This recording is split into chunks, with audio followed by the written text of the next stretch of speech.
guys, and welcome to this new video in which I've once again turned myself into a monster. So I'll first show you how I made a prosthetic, because yes, I did absolutely everything myself, from the makeup to the video editing and special effects and stuff. I started by mixing liquid latex with flour until I got a nice texture, not too liquid, not too thick. I used my face cast as a base to build my prosthetic, and I put a mixture on it in a circle, and I started to shape the texture I wanted it to sit on my face. For the teeth, I made them out of polymorph plastic that I melted in some boiling water before giving them the shape I wanted. Then I placed them one by one in the mixture. I covered the outside of the mouth with a second layer of liquid latex and flour to make sure that everything would stay in place. I finished by smoothing the edges of the prosthetic with liquid latex, and then I let it dry for 24 hours before peeling it off from the face cast. Don't forget to powder everything right after.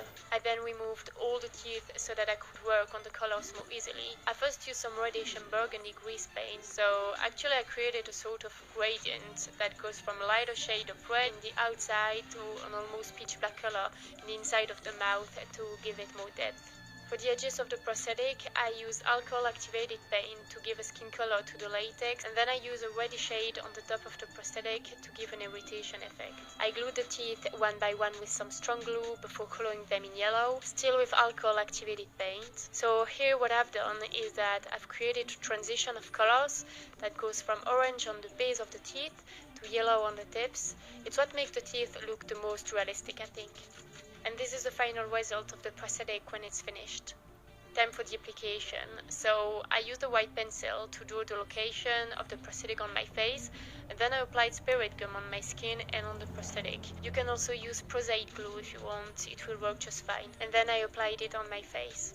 To keep it in place and to make sure that the edges blend well with my skin, I applied several layers of liquid latex and tissue papers all around it. Try not to put any latex in your hair if you want to keep it on your head, or what you can do is using Vaseline or something oil-based to protect it. It doesn't look like that, but I was being very careful.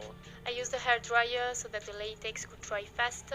Then I worked on the colors again using the same process as when the prosthetic was on my face cast, so again with some alcohol activated paint and this gradient of skin colors that goes from my usual color of skin to a more reddish irritation type of effect. To give more texture to the edges of the mouth, I used two types of stipple sponges and some small brushes. I also gave an irritation effect to my neck so that it would match with the rest of my face. And then it's time for the blood. So I first use a fake coagulated blood all around each tooth and in the inside of the mouth. Again, it's to give more texture to the prosthetic. And then I use some stage blood that I applied with a stipple sponge. I also added some blood on my teeth, and as I always say, feel free to add more or less blood. It really depends on what you want, if you want it to be very gory or not that much. As you probably guessed, I used the green screen on my face to do all the cool special effects that you've seen in the intro. So I applied a green fluorescent body paint that basically acts as a green screen. But if you want to reproduce this makeup, what I suggest is to paint your face black instead of green, and it will still look very cool. I added a bit more blood and made some of it drip on my neck, and there we go for the final result. I really hope you enjoyed this video. If it's the case, don't forget to give it a thumbs up and subscribe to my channel, and I'll see you soon for another video.